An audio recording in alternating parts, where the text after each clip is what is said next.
All right, welcome to the first Friday entrepreneurship call with K-State Research and Extension. We want to get to know you, and if you would put in the chat where you're from and what is your role where you're at, we would love to know that about you. The purpose of the K-State Research and Extension First Friday call is to help the local community know about the economic resources, the education, and the experts that are available to help you. I think learning from other people like we are today about their struggles, their successes, the fact that it is possible to do is just so helpful. As always, the call is being recorded. You may not see the recording today. My colleague who posts it to the web is away from his computer today, but it'll be on the screen soon, and I'll let you know. At the end of the call, you're going to get a link about a survey. And I would appreciate it if you would take just a few moments, and I'm going to teach to the test, because I would like to know why, or if this call is valuable to you, why it matters, or if it doesn't matter. And there are only 3 short questions. Did you learn something today that you can use immediately? Number 2, how many people will you forward this information to? That implies that I'm asking you, share this with somebody who could benefit from it. And number 3, what did you learn today that was most helpful to you? And that's an open-ended question. So that's the only thing that's going to take you any time. People let me know that I wasn't allowing enough space for all the things that you learned. So I've allowed a little more space in that survey now. I won't take any more time. We have 2 wonderful speakers today, Kelly Gourley and Luke Mahin, and I haven't made any attempt to introduce them more than that. They will introduce themselves as appropriate, and Kelly, take it away. Okay, hello, good morning, everybody. Can you hear me, Nancy? I'm coming through loud and clear. Okay, well, my name is Kelly Gourley. I am the Economic Development Director for Lincoln County, and I've been in this position for just over 9 years. Before that, I had a stint in Michigan. I'm a native Kansan, grew up in Scandia, Kansas, up by Republic County, and I believe I'm related to Luke through something that I'd have to figure out how to the family tree. We could talk about that, but you know, classic small town where you're kind of related to at least half of everybody up there. So got good connections there. But Lincoln County, have been here between graduating from Pike Valley and going to K-State and getting a degree in interior architecture. I was in Michigan for a while and worked with the Michigan Main Street program. Partly, I was a downtown Main Street manager for a couple years, and then I also worked in the State Historic Preservation Office in Michigan because one of my big passions in life is historic preservation, and especially when it comes to downtown. So I've always kind of have that in the back of my mind, so that as I talk here, you'll kind of get a sense of what historic preservation means to me a little bit. I guess with that, shall I kick it off here, Nancy? Okay, I'm gonna share my screen here.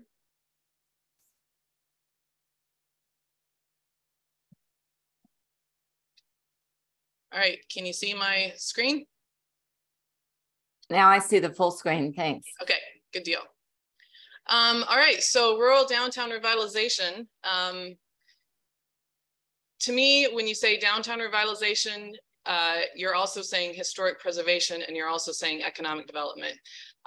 In my mind, while each of those definitions are different, the end result looks the same, because you really can't, in my mind, do revitalization without doing preservation, without doing economic development, and vice versa. You know, economic development means you're doing preservation, which means you're doing revitalization. So that's just kind of my attitude and approach towards you know, small towns and downtowns. In my economic development role, you know, anybody who is in an economic development or community development role, you probably on a daily basis have somebody coming into your office and asking, you know, is there a grant for blank? It happens to me all the time where your typical downtown property owner, you know, they need to repair their roof or replace their roof. They've got a HVAC system that needs upgraded, something like that. And for the most part, there is not a grant for that. You know, if you're going to do a major downtown building overhaul, where you're taking a dilapidated building and you're putting a ton of money into it, then yes, there might be a grant for that through the Community Development Block Grant Program, through a HEAL grant or something like that. But for the most part, if you're just your average everyday property owner running your typical downtown business, and you're just trying to maintain your building, there really isn't a grant for that. You may have something on a local level, but you know, kind of these broader programs, there isn't anything except, and so I kind of want to do a little bit of a segue here before I get into what we've been doing in Lincoln County, is I want to talk about historic designation. A lot of times people, you know, kind of bristle at the idea of historic designation because they think, you know, oh, you're gonna, you know, all of a sudden, you know, I can't do anything to my building without having to ask permission for all that. And there is a lot of nuance to this, and I'm not really going to get into all of that. That's kind of almost a whole presentation all on its own, but I kind of want to give you a little bit of background on designation so that you can understand how that has been an incredible tool for us in what we're trying to do here in Lincoln County. So why is historic designation important? One is it's kind of a marketing and promotion advantage. You know, everybody can say their downtown is historic, but if you can say it's listed on the National Register of Historic Places, that kind of gives you a little bit of extra oomph. You know, it's not just somebody saying that, it's no, that you're a recognized historic place. So that's a big deal there. But to me, and in my economic development role, the big advantage to me is that it opens up financial incentives that are otherwise not available. You know, again, when somebody walks into my office and asks, you know, is there a grant for replace my roof, fix windows, repoint masonry, electrical issues, plumbing issues, whatever. You know, I've got kind of this mental mile-long checklist in my brain of all the different programs that are out there. And, you know, I kind of ask questions about, well, you know, are you creating any new jobs? Are you a manufacturer? Are you, all this kind of stuff. And I'm kind of mentally going through the checklist and crossing everything off that they aren't eligible for. And for the most part, again, if you're just a typical downtown business, you're not eligible for anything, you know, of any significance, I guess, you know, unless you've got something at a local level. The exception is when you're a historic designated property. Then all of a sudden, yeah, you are eligible to fix, you know, for a grant or tax credits or some sort of financial tool to fix that plumbing problem, to fix that roof problem, to fix that HVAC problem, to fix whatever property problem on that property. So in my mind, this has opened up a huge opportunity where, yes, you know, I can say yes. Now there's a process to all that, you know, if you want that funding and those incentives, but at least you're getting a yes. Whether you want to take advantage of that is your option, but at least I can say, yes, here's a program for you. This is where things get really technical, and I'm going to fly through this really fast, but I just want to say for us, the designation process, there's step one is you do a survey of whatever district, downtown district that you're looking to be considered historic in order to open up these historic grants and tax credits to the most number of property owners. And so once you go through the survey process, then there's the formal nomination process. To do that, you can do designation on your own. There's kind of the DIY. You know, if you've got volunteers who are really interested in history and are willing to kind of do all the research and get the dates of buildings and when businesses and stuff came and gone. You can do it yourself, and so designation could be a pretty cheap thing. You can also hire a consultant to do that as well. In Lincoln County's case, you know, as I'm talking to property owners and I'm seeing what needs to happen in the downtown, what I wanted to get done is I wanted to designate downtown Lincoln. I wanted to designate downtown Sylvan Grove, Lincoln City Park, because that is a WPA era park. And I know that there was some things coming down the pike that it would be advantageous if we had a designation for that. And then our old Lincoln High School, which is what is pictured here. You know, if this building is ever to be redeveloped into housing or anything like that, I can almost guarantee that a developer is going to absolutely need the historic benefits, the historic tax credits and grants in order to do that. So we're just going to get that done now. So those were my 4 key areas of what I wanted designated. I didn't have time or ability to do the DIY, so we hired a consultant. The survey portion was $20,000. The nomination portion was about $18,500 to get all that done. We were able to apply for a grant from the Kansas Historical Society for a big chunk of that funding. Economic Development kicked in funding. Dane Hansen kicked in funding. Both the city of Lincoln and Sylvan kicked in a little bit in our historical society. So we're able to pay for the consultant who was able to kind of get everything done in as quick of a process as possible. And so by 2020, we had all those historic designations in place. And this is for Lincoln. This is what our National Register district boundaries look like. And when you do a designation for a district, every building is considered either contributing or non-contributing to that historic district designation. In this case, all of our pink buildings are the ones that are contributing. And so they are considered historic buildings, and those are the ones that have opportunities to tap into historic tax credits. They can apply for the Heritage Trust Fund grants and other things like that. The yellow ones are considered non-contributing, so they are not considered historic and therefore not eligible for historic tax credits and all that kind of stuff. So the reason I say all that is to kind of lead up to what we've been working on over the last couple of years.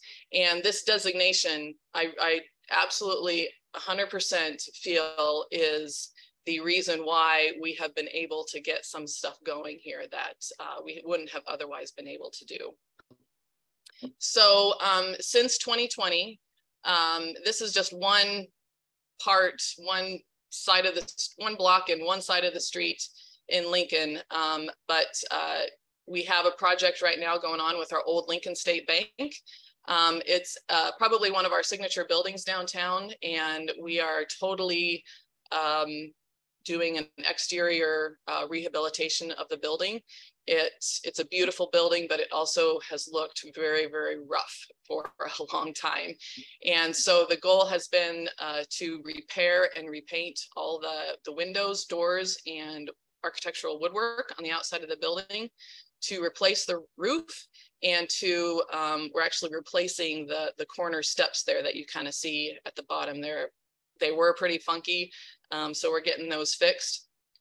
The project cost for that is about $170,000 is where we're at right now. Because of our historic designation, we were able to get a $100,000 in Heritage Trust Funds grants for that.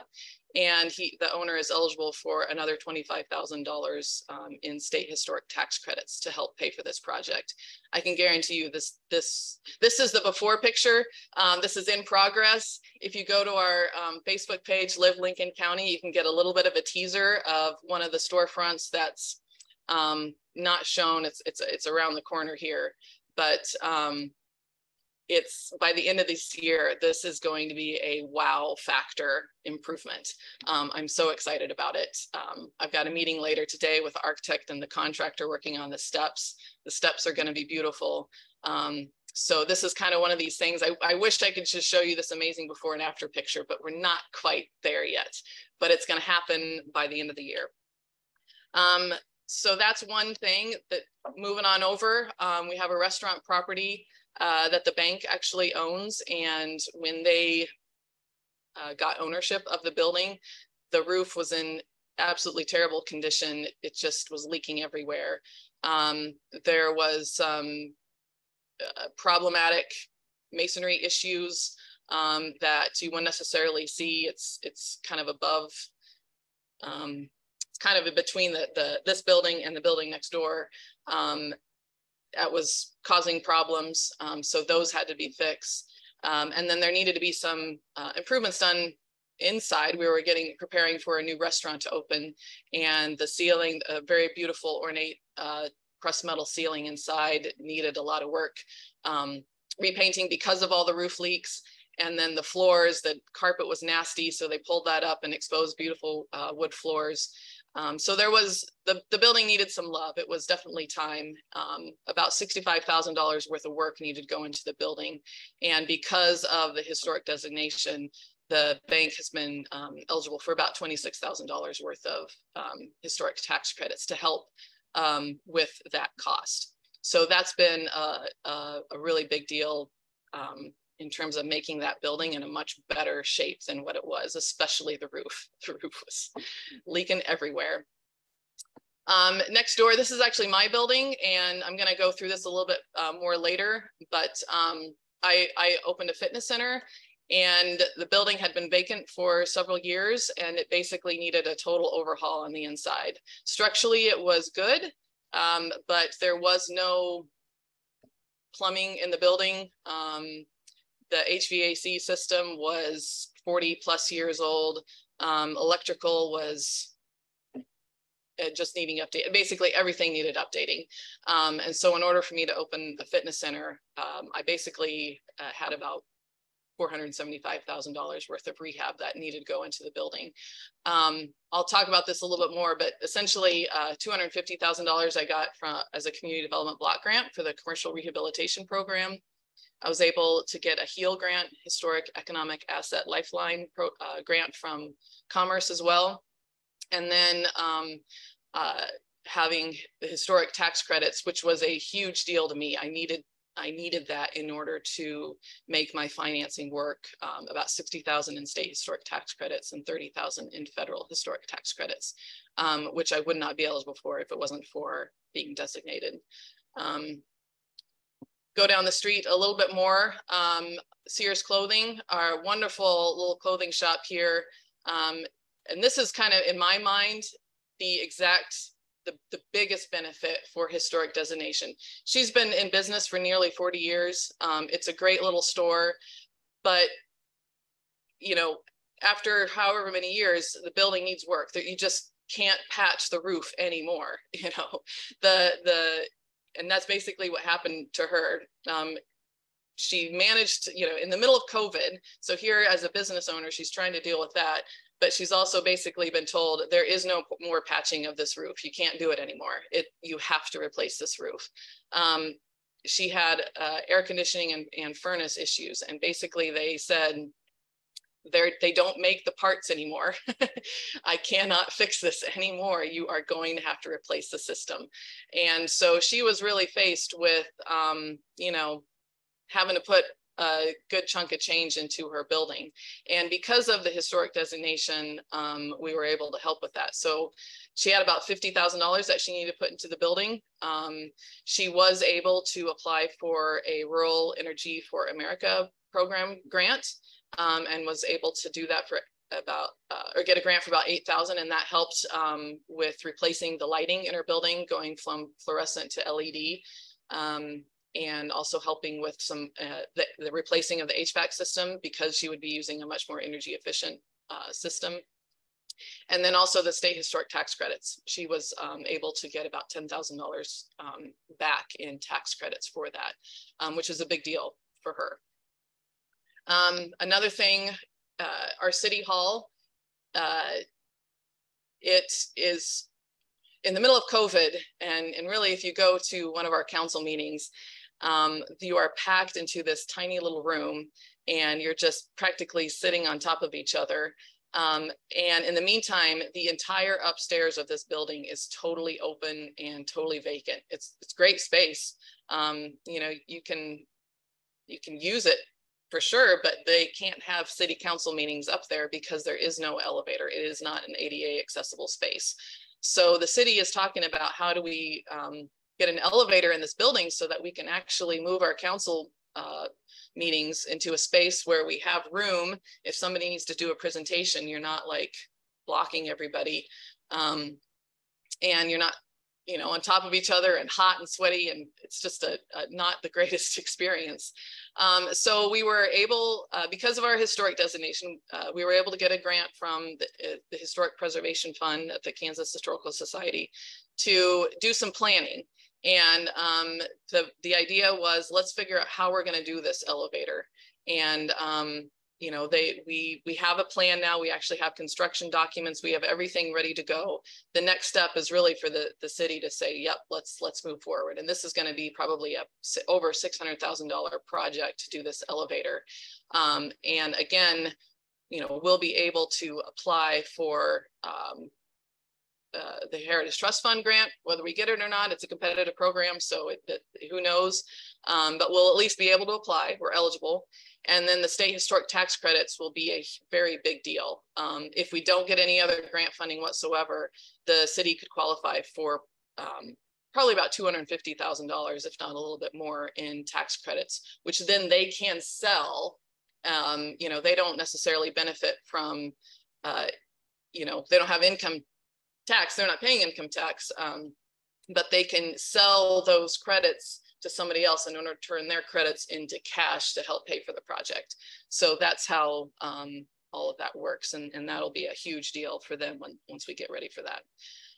So that's just kind of one side of the street, one block on one side of the street in Lincoln of some of the projects that we have going on right now. In Sylvan Grove, little town on the west side of our county, Flyboy Brewery and Eats, which is an amazing restaurant and amazing beer. They needed to replace their roof a few years ago, and at the time there was a special grant program that came out, the Kansas Rural Preservation Grant, and because of their historic designation, they were eligible to apply for that, and they basically got most of that roof covered for them. And now they're talking about some other work that needs to be done to the building, and they're eligible for historic tax credits and so forth to help pay for that project. Something that's ongoing right now is our old Sylvan State Bank. A year ago, the roof collapsed in this building. And, you know, it's kind of one of those things like when a roof collapses, what are you going to do in a town of 300 people? How do you financially make that work? We can't afford to lose the building. This is kind of one of their signature buildings, but how do you make it make financial sense to get it to the point where you just rebuild the roof?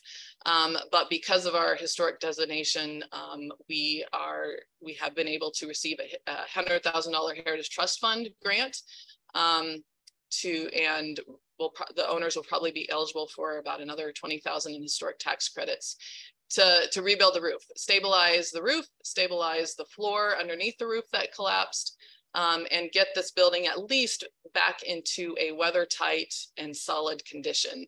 The owners of this building do have plans to open a bakery. They're a great couple, moved here from California, really, you know, just getting very vested in the community, and they love the building, and you know, we're able to work with them to figure out how we're going to make this happen. So this is something that's on my plate right now in terms of writing the notice to contractors to put this out to bid, but this is a big project for Sylvan Grove.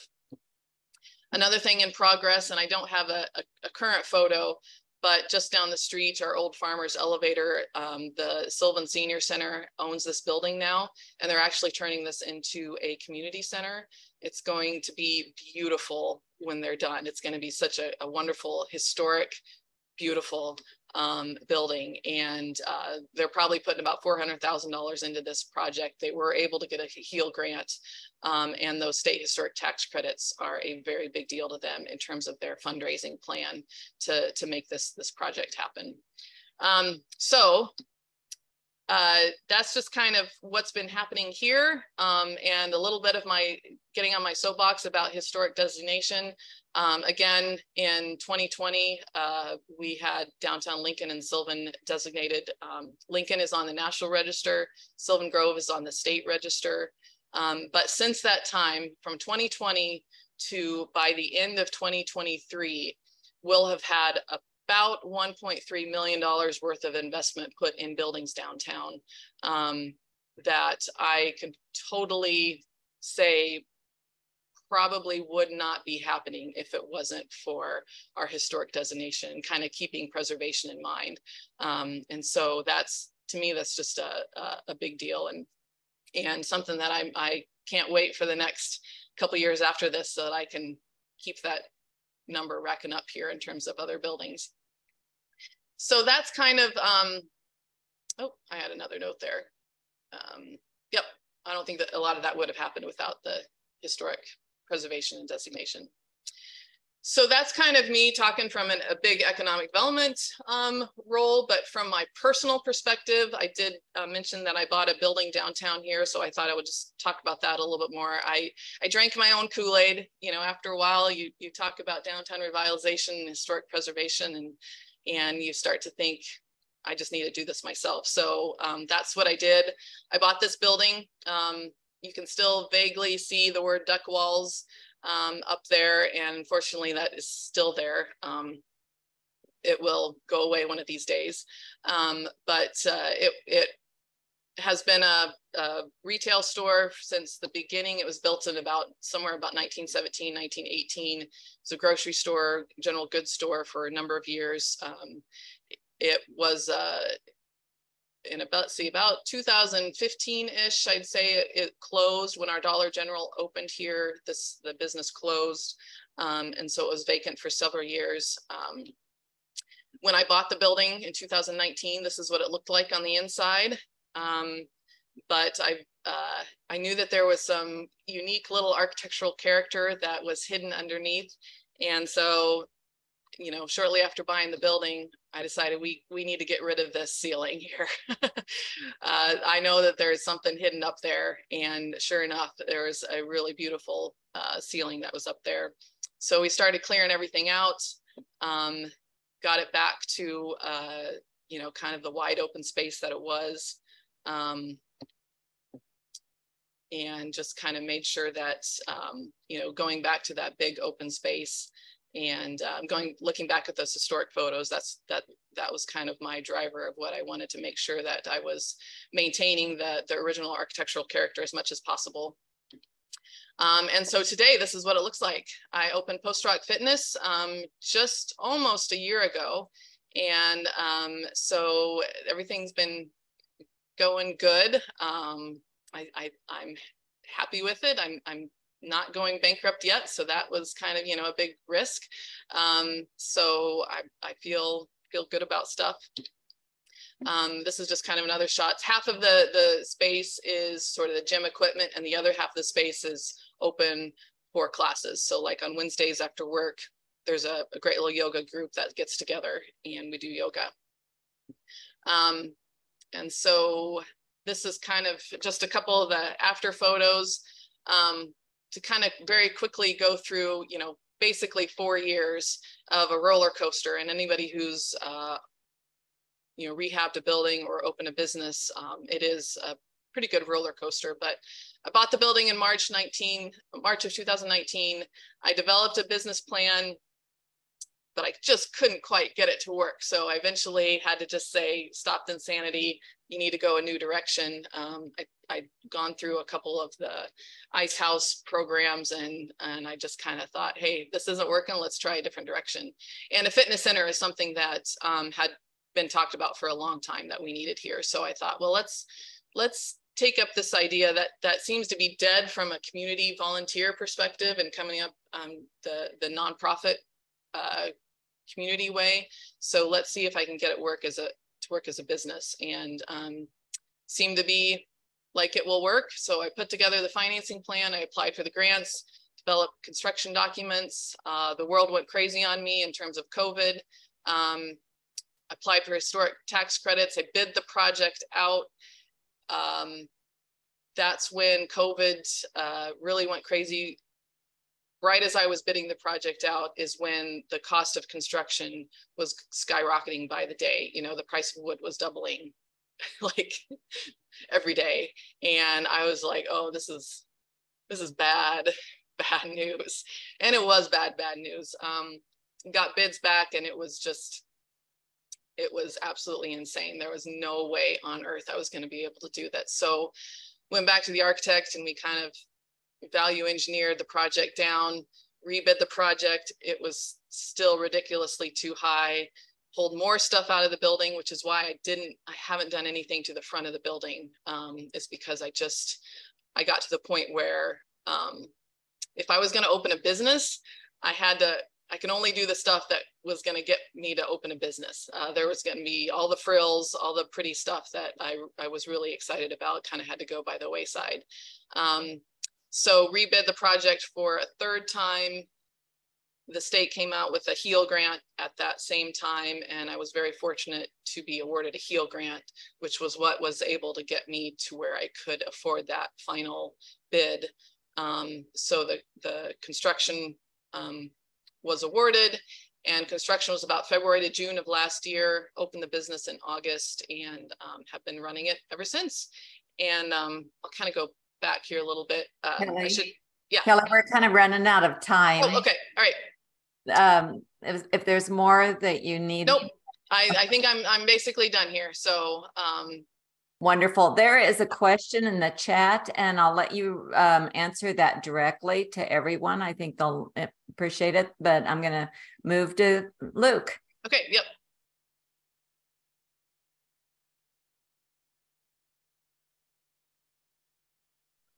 All right. Hello, everybody. I'm Luke Mahin, and from Portland, Kansas. Graduated from Pike Valley in 2005. Really appreciate working with Kelly. Economic development was my former role for Republic County. So I came back in 2010, worked for Generous Freelance, became the economic development director through that office, have a marketing background.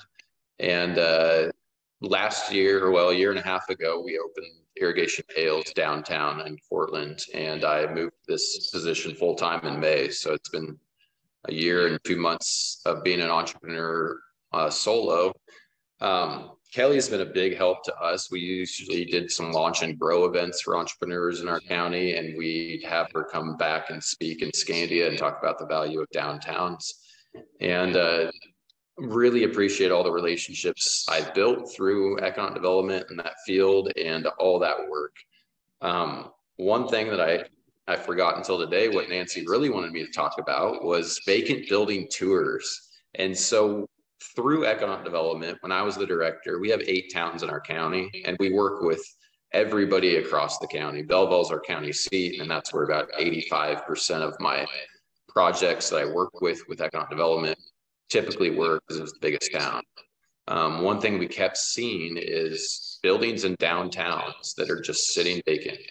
And how do you gently urge some of those buildings to get back on the market to a useful space? Just like Kelly said, preservation, saving a building, you got to have a good use for it. That's either a business or a nonprofit or somebody utilizing the space that can actually keep it utilized and valuable. And we worked with the Chamber and Main Street director there. We identified 5 buildings on the square, and just to practice, we're like, okay, how do we spread good rumors? How do we get the right people into these spaces, freely let them take some photos, have the owners of the properties there to give a little bit of background, And then the realtors also have their sales sheets as well. With economic development, it's kind of funny. It's just like a realtor in a really small town. If you have a realtor sign in Cortland, it's probably a bad sign. Not because the realtor's bad, it's because things sell so fast, just word of mouth, that if you have to use a realtor, something's either the price is too high or something's different. It's a harder situation. Similar to economic development, if I'm walking around with a business owner looking at a vacant building, the rumor mill will fly. And maybe it's not ready to be at that juncture to be public. So this vacant building tour really allowed us to provide, a privacy with a large group of people. So if the public's invited and 50 people can come, nobody's going to assume something if there's a good buyer in the crowd, versus if I'm walking somebody through it with a realtor, giving them, here's local financing we can do with the revolving loan fund. Here's some other programs, North Central Regional Planning, historical topics that Kelly discussed would come up. So this was a really great way to spread good rumors and get the right people in our community to talk. We did the first one with 5 buildings. Within a year after that, 4 of those buildings moved to different owners. 3 of the buildings were brand new businesses. One was a pharmacy that turned into a co-working space within a year and a half. Another one turned into a laundromat and had been a thrift shop. And the thrift shop was 2 buildings. The other half of that was a flower shop, and the other one was getting renovated. So that was a really fun way to ask the building owners to be there for a 2-hour window and just invite the public. It was a free event, and check out a small number of properties all in one evening, and it had some big results. We continued that maybe 2 or 3 more times, but it really was nice if you frame it in a positive way to get people to talk about a property and not talk about people.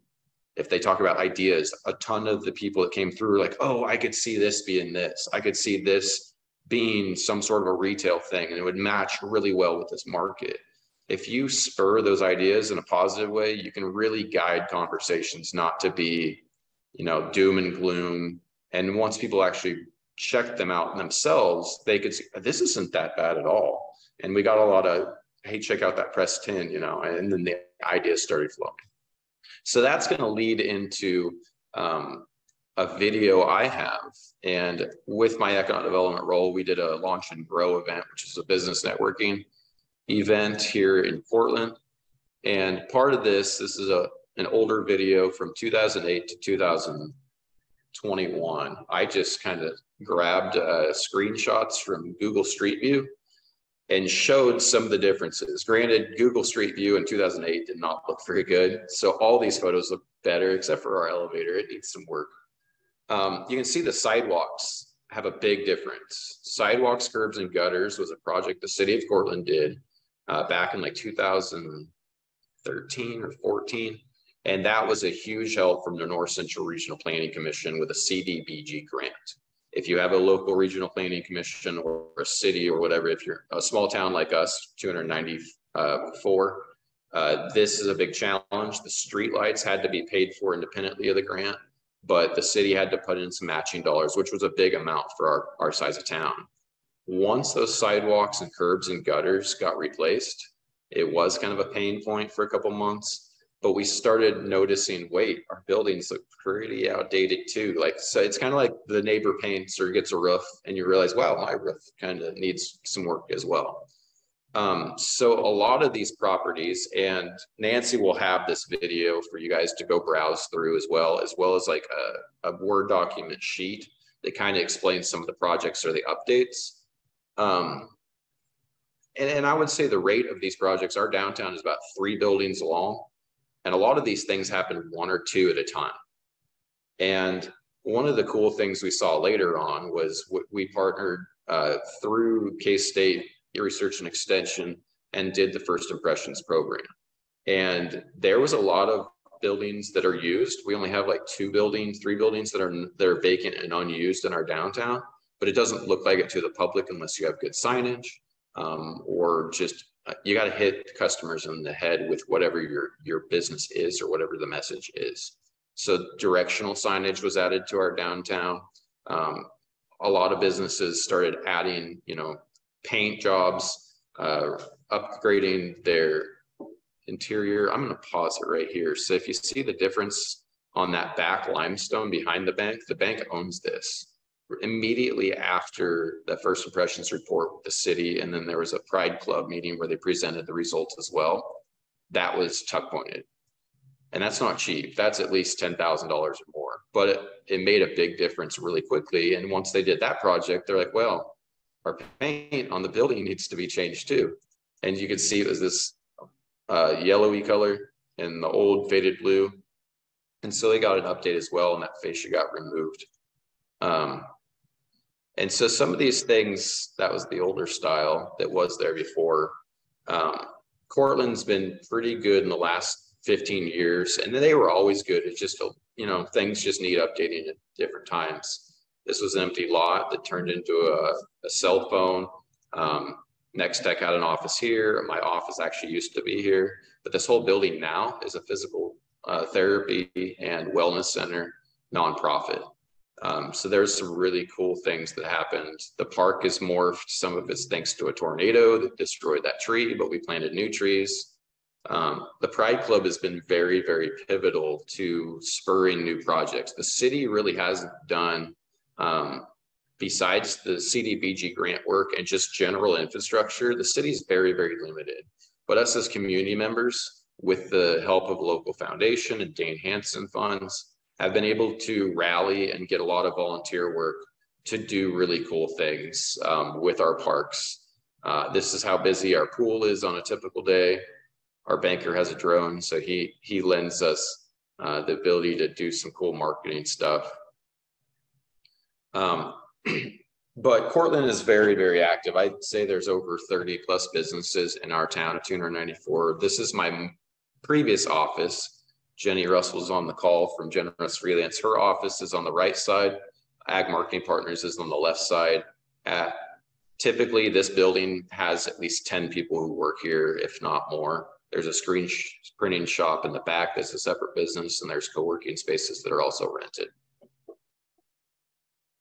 The Cortland signs have been updated from that First Impressions program. We also did directional signage on the highway 2 mile out. The one that you just saw was already there. And then we did some in town as well. The Depot Market isn't in town, but it's a big draw for our area. So we kind of included that in the tour. And I think it'll give a shot of our directional signage as well.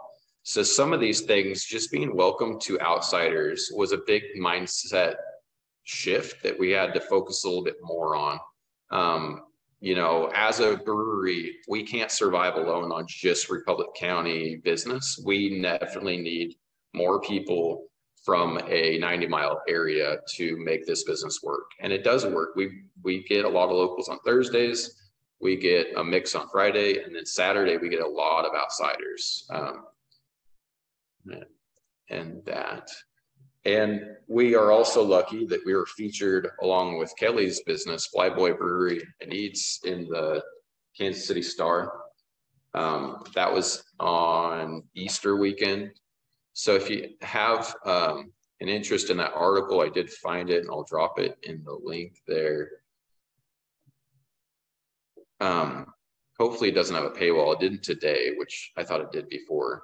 They focused on rural breweries in Kansas, so you can go see Washington. You know, a lot of these breweries were less than 2,000 people towns.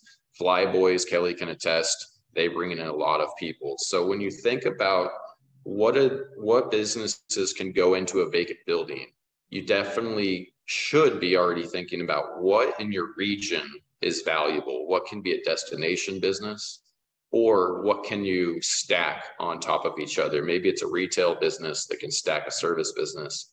And a lot of these ideas can be helped with your local economic development office. Network Kansas was really huge. And how do we improve the economic or the entrepreneurial ecosystem in Republic County? And we joined that back in 2014. We started hosting small business classes twice a year, and also partnering with Cloud County and Concordia to host business classes there that all of our residents could attend these for free. We subsidized that with some Network Kansas dollars. We also offered revolving loan funds and business buildings. So once you took the business planning classes, you were better able to do that business plan like what Kelly had to do with her business. And I took those, I hosted them a number of times, and I took them and might as well use them for an idea. Well, my idea was the brewery. I had been home brewing for 10 years, and my dad, brother, and I bought this building 5-6 years ago and started home brewing in here. I always knew it was risky, but I saw the other Nebraska breweries in towns, the small Sylvan Grove was working in a town just the same size as us. Fun fact, we're the second smallest brewery town in Kansas. And I'd like to say that we're one of the most pivotal breweries in Kansas because our name's Irrigation Ales, but the most pivotal is probably Center Pivot in Quinter. So we share some good recognition with a bunch of other small brewery towns.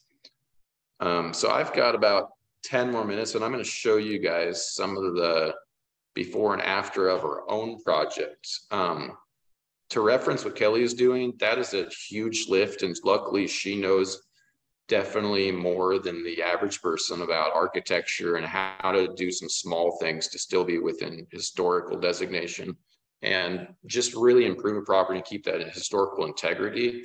In Cortland's downtown, some of the videos the video that you just saw, 3 to 4 of the projects have used the local revolving loan fund. Other than that, it's been either cash or their own financing for loans. The Cortland CDBG grant was a big help from our regional planning office. And besides the community development things that were grant funded through Dane Hansen or local donations, a lot of it's just elbow grease and getting stuff done and identifying a need and figuring out how to effectively and efficiently go after some of those needs of community or needs of a region. So I'm going to share again.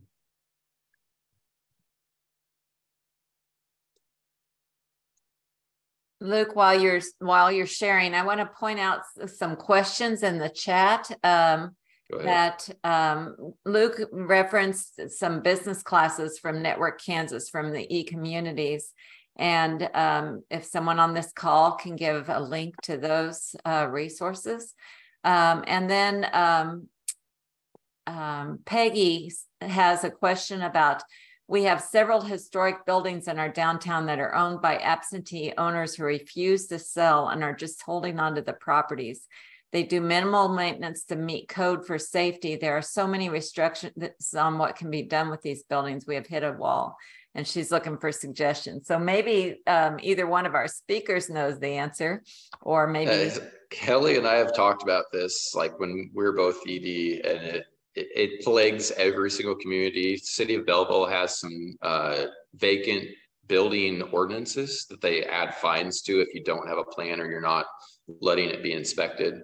So connect with Kelly or I, and we can easily give you way more information than you want about cities' abilities and ordinances, examples, and vacant property registries. It's just a very long conversation, but we can be helpful in you to looking up more options for cities. That's wonderful. And the other person that I'm thinking about is Mulvane. When I did first impressions there, they spoke about that.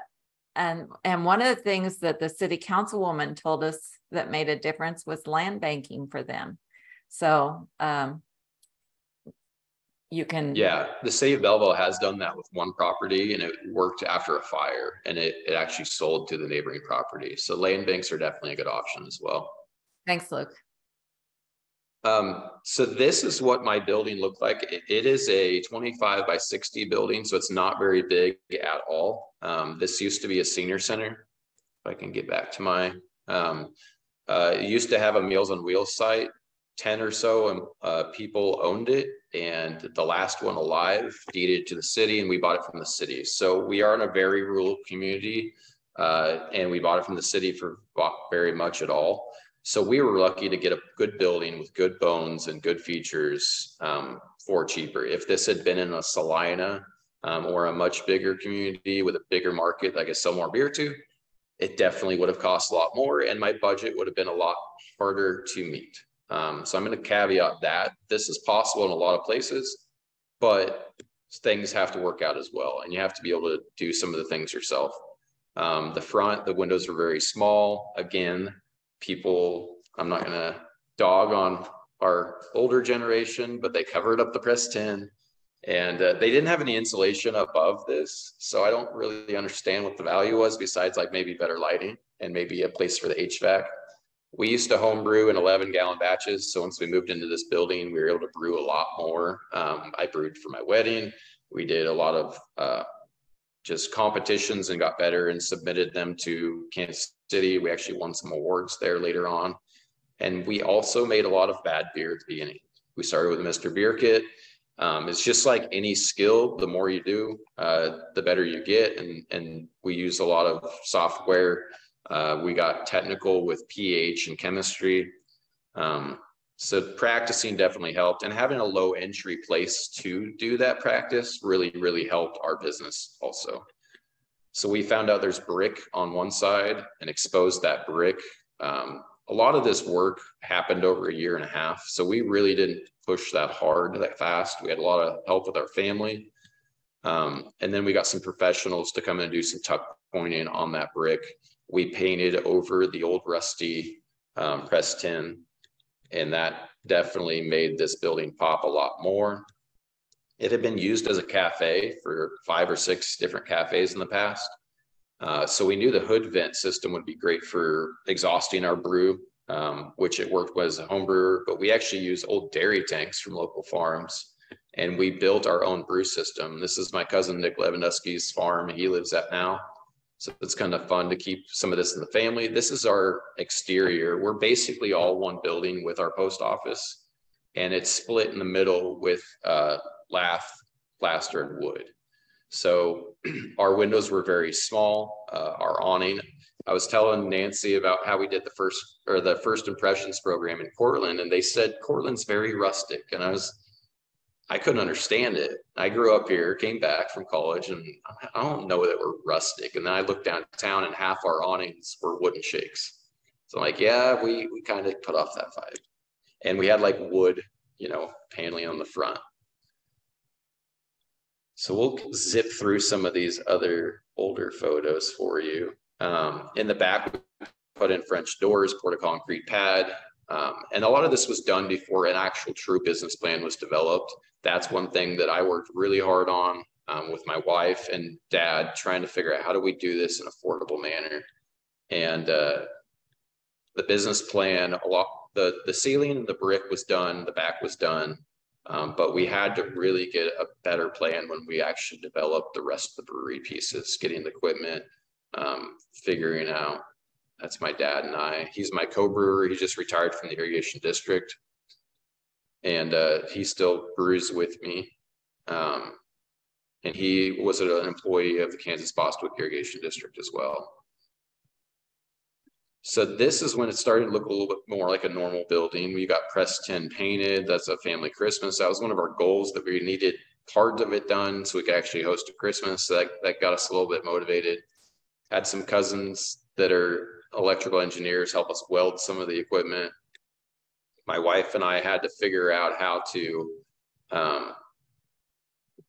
do some carpentry stuff. We poured, that's our local banker's vehicle. We're very Swedish here. Kelly can appreciate that.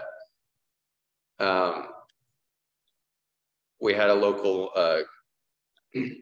a classmate of mine, Amber Coons, is a really good artist, Amber Cornett. So she painted our murals, give a better example of what the irrigation district where our water comes from is the Republican River Basin that comes to Lovewell Lake, and then it irrigates around Republic County. So adding public art can be very easy. Exterior public art has its challenges. We got our tables from Abilene from an old co-working space. Amber put a couple more murals in. This was the kitchen. It needed some work. We've patched the roof.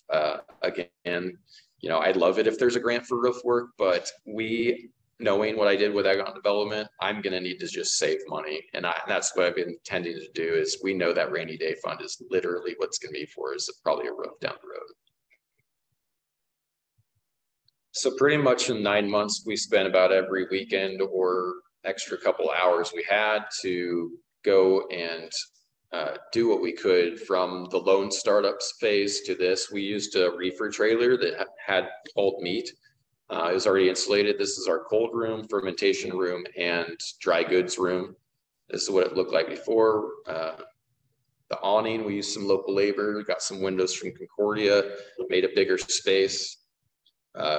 Kept the awning, but just put some corrugated metal, kind of went with the irrigation theme and the farm kind of feel.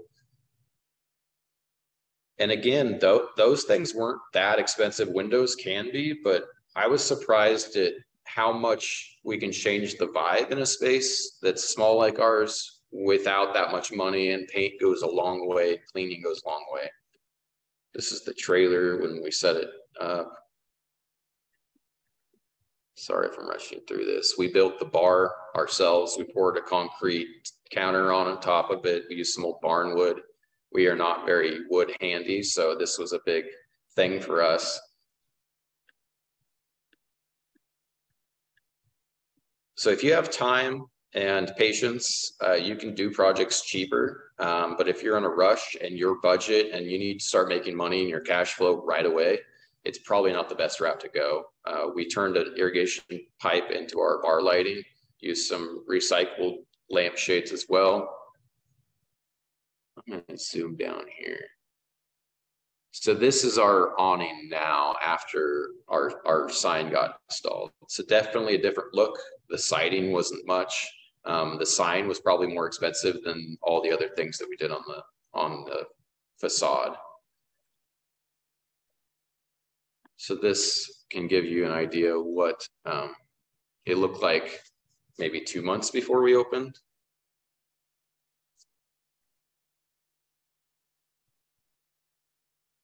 Stuff everywhere. Kelly can probably relate when she was in the middle of the construction zone. We got the bar done. We're waiting for it to cure. We had our milk tanks ready, hooked up to our electrical panel. We're probably the only brewery in Kansas that actually brews in milk tanks. And this is the back trailer. Looks a little bit different than it was just used for storage. It looks a lot different now. But this was the brewery 7 years ago for Cortland Pride Club Pancake Day. This is what it looked like before we opened. And this is what it looked like at our 1-year anniversary.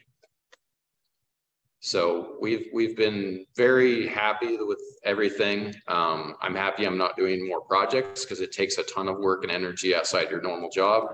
But happy to answer any questions if anybody has any. And we are definitely a lower organized community where we're volunteer led mainly, and we'd love to have more resources, but we just kind of did what we can. And luckily we have a community that's always thinking of what's the next thing we can improve in Cortland.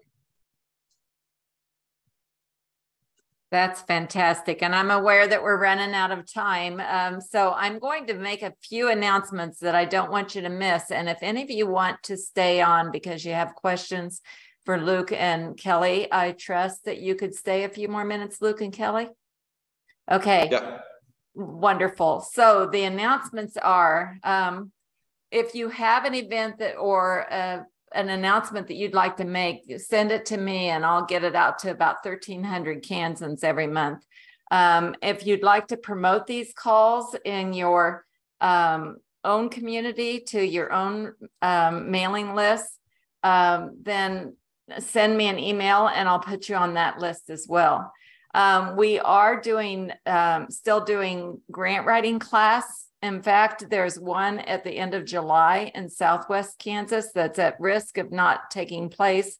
It's going to be a full day MTI. For those of you in municipal government, you know that that's a municipal training institute, I think, sponsored by League of Kansas Municipalities. And so that's an opportunity in Garden City, Kansas on July 26th. To be with other people like you who are writing grants for cities and counties and municipalities. It will be in person and the event is on the LKM training site. But Steve Radley asked me to announce that more and more foundations are, I'm going to put a link in the chat about this. More and more foundations are adopting place-based impact investing, or investing to create community-aligned impact and financial return. Kansas community efforts in housing, food systems, health, and childcare already benefit from place-based impact investing and could benefit so much more from the growth of the practice. There's an upcoming workshop series that will provide a forum for Kansas-based and Kansas-serving foundations to learn about, discuss, and explore the next steps in place-based impact investing through peer stories and expert resources. Staff, board, and committee members from public and private foundations are welcome to participate. And that's the registration link that I've given you in the chat. And I will put it also in the follow-up email. And I want you to hear about next month's speakers, who are Scott Sewell from Main Street Development and Vincent Hayworth from the Capital Access Center at the SBDC. When I heard about the Capital Access Center at the Network Kansas's monthly or quarterly updates, I just thought we couldn't wait until 2024 to hear about that. Access to capital is a huge thing for a business. And if that's something that you need to, why check, be sure and attend next month. Okay, so for those of you who have been here often, you know that I end with a thought for the day. And again, if you want to stay on and ask some questions of Luke and Kelly, we will record those questions and that record the question and answer. And if you need to go, why, thanks for joining us. So our thought for the day is, if you want to conquer fear, do not sit home and think about it. Go out and get busy. Dale Carnegie, Luke Mahin, and Kelly Gourley all said those things. So thanks for joining us. And we look forward to seeing you next month. Okay, questions for Kelly and Luke. So the question was, I'm curious if you know what percentage of the customers are local versus out of towners. And Luke, do you want to answer in person?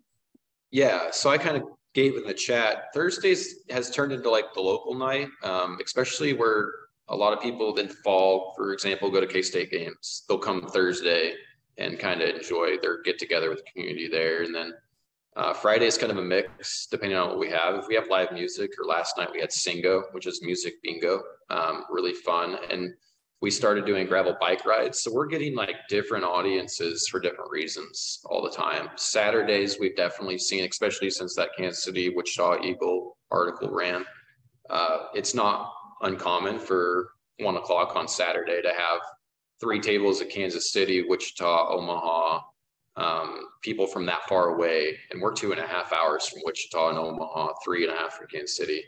But they've started doing these brewery tours, thanks to this book with from Michael Travis. We were featured in it. So people started doing these loops between Clay Center, Washington, Salina, or Manhattan. So that's picked up quite a bit for outsiders. But also, one thing I never planned on was funerals. There's not a lot to do in Cortland on Saturday at 2 o'clock or 3, and people want to gather. Either they're grieving or they're celebrating a life.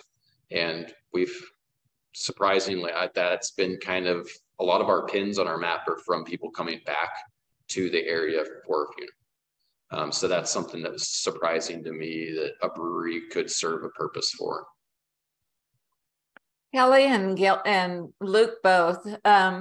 Luke, do you have any tips about what was instrumental in getting that kind of awareness, from Kansas City and Wichita, and then in that book?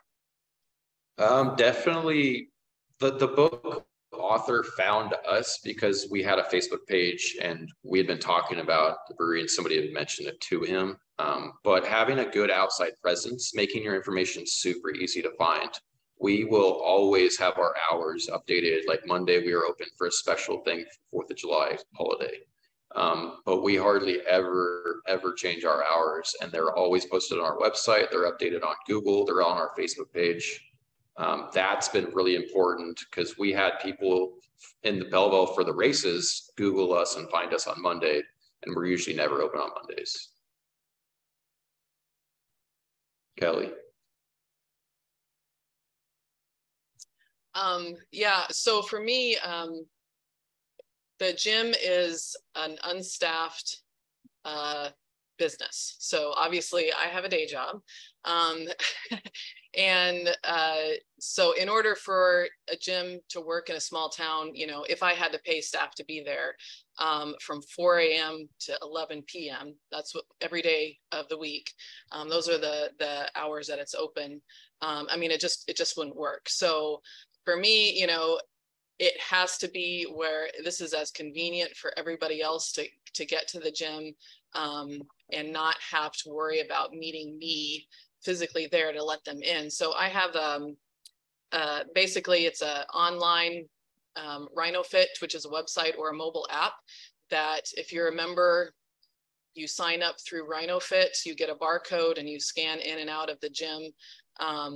And you can come and go as much as you want. Just this morning, I had a message from a gal who is visiting family. She's from Colorado, here visiting. She just wanted to work out.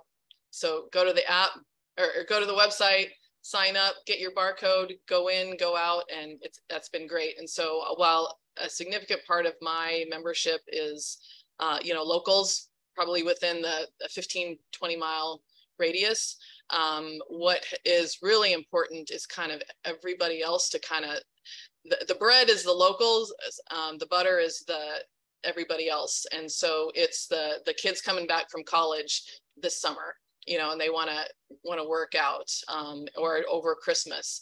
It's the people who are here visiting on a weekend, coming back, visiting their parents. So there's a lot of the walk-in passes or 1 week passes, or I have a 5-visit punch card type of thing. And so it's been interesting, people that are using the gym from far away, you know, that I would never know anything about, but you know, I am looking at my RhinoFit app right now and I can see everybody who's logged into the gym today. And, you know, some of them are people that I have no idea who they are, but they're there and they're getting a good workout in. And on our email sign up, if you sign up for our subscribers for our events or whatever, we'll send that information out. But I also ask them for their zip code, and that helps me gauge why they're signing up or who they are. But the one thing I really ask businesses to think about is, do the people in your community, can they sell your business for you? You know, you can't clone yourself like Kelly and I and put people everywhere. So what's really valuable is when your neighbors can sell your business too. So Portland has a great downtown, and that link about things to do. You can go to the Depot, Soul Sisters, Audrey's. Every one of those businesses I can trust that would send people to each other. And if you can get people in the community, there's people in Scandia or Belleville that don't come here, but they would encourage a visitor or somebody that likes craft beer to come. So where are those relationships in your network? And that's really one of the best things we've seen is outsiders come because the locals are telling them to check it out. And Luke, is there a trick to, I mean, you make relationships, but I assume you also somewhat ask people to promote. Is that true? Yeah, we definitely share what's cool in our downtown, what people are doing that might be valuable. Because I know you can maybe spend 2 hours here in a weekend, but what else can you do? So we're promoting the Depot Market, the Lovewell Lake nearby us. What are things that can keep you in this area a little bit longer? And tricks is you got to be able to communicate what your business is unique about.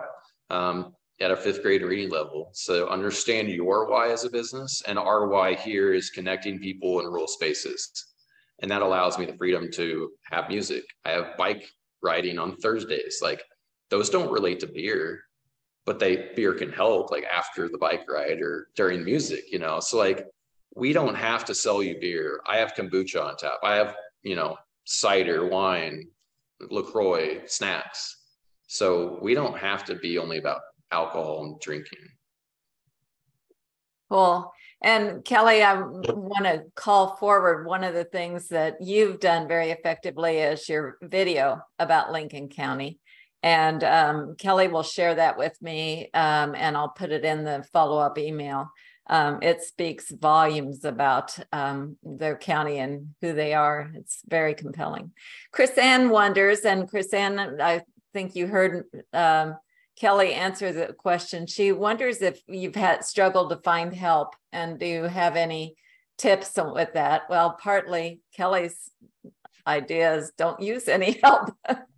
And that's a very good answer if you can make it work. Yeah, so for me, it is unstaffed. I mean, I've got my day job. My husband has a business. And so, you know, as wife, I try to support him in his business and everything as much as possible. So this is very much a side business. And, you know, I do the cleaning and I do the bookkeeping and all that kind of stuff as much as I can. It did get to be a lot. So I actually do have somebody that comes in once a week and cleans the bathrooms and kind of just does a once over on stuff to kind of take the edge off of that cleaning. But for right now, I've been able to do this on my own. I've kind of done that purposely where I wanted to get a year under my belt and see what do the numbers really look like to figure out, can I afford to actually hire somebody to maybe take on more of a management role? Because I am totally limited in my own capacity to do more with the business. I mean, that is the business's biggest problem with growing and getting more classes and more stuff going on, is just my own capacity to do more. And so if I can get things to work with kind of where it is right now, then maybe I can afford to hire somebody to take the business to that next level. But right now I'm still kind of in that first, I just need a full year under my belt to know what the numbers are. And one thing that I learned, Network Kansas, we used some scholarship money from them to send people to John Shaller's boot camp. And I attended that. And one of the biggest takeaways was, if you're an entrepreneur and you want to grow, you should worry about the things that are going to get you growth. I clean and mop my floors when I can, and do charcuterie and do things that are not brewing. But to John's point is, I also designed a space that I'm not irreplaceable. My bar staff can run this whole place, one person most nights. I could change my hours, but that means I would have to be here all of those hours because my employees have a regular job. So when I designed my business plan and what we think about, I need to do it in a way that gives me the ability to let other people work here in their time. And Kelly's designed a way that gives her some flexibility. So if you're talking about these buildings, think of new innovative ways to leverage and build processes and systems that you are not irreplaceable. That's the biggest help for me, is that we have some great staff. I have 6 other bartenders besides my wife and I in a very small town. So we're lucky to have that kind of support. And I guess one more note on the gym. When I was putting the business plan together and trying to figure out how can I do this being an unstaffed gym, and knowing it's just going to be me, you know, there's not, this is not $1 million money making venture here. And so what was the big click for me is when I realized that not only could I have an unstaffed gym, but basically the Rhino Fit app is that it would give me the sort of the key fob, the barcode, where the door is locked and only members can get in, only those that have paid could get in, but it also ties that with the whole payment system. So I do not have to, you know, be totally, you know, making sure that everybody is paid and that their barcode is working. The system does it for me. So I can run my business basically when I have the time to run my business, you know, outside of the 8 to 5 day job kind of thing. You know, I can clean when I have time to clean. after hours. I can do my bookkeeping on weekends. I can kind of do all that. So that was a key to me, is tying the access with the payments to make sure that, you know, who was getting in the building is actually those who paid to be in the building. And if people don't know how to do these things, reach out to other businesses that are in similar markets that are doing awesome things. I follow breweries from all over the US, especially ones in rural, because I want to learn from them. And Kansas and Nebraska breweries have been amazing open books about starting up and the real actual challenges behind the scenes. So I encouraged everybody when I was in economic development, like, find some people, like, who's your Oprah in that business? Talk to them, learn from them, find out from others. And if they, you know, hopefully they're not in your same market and not your competitor, because that could be a little awkward, but really go get some answers for those hard to answer questions.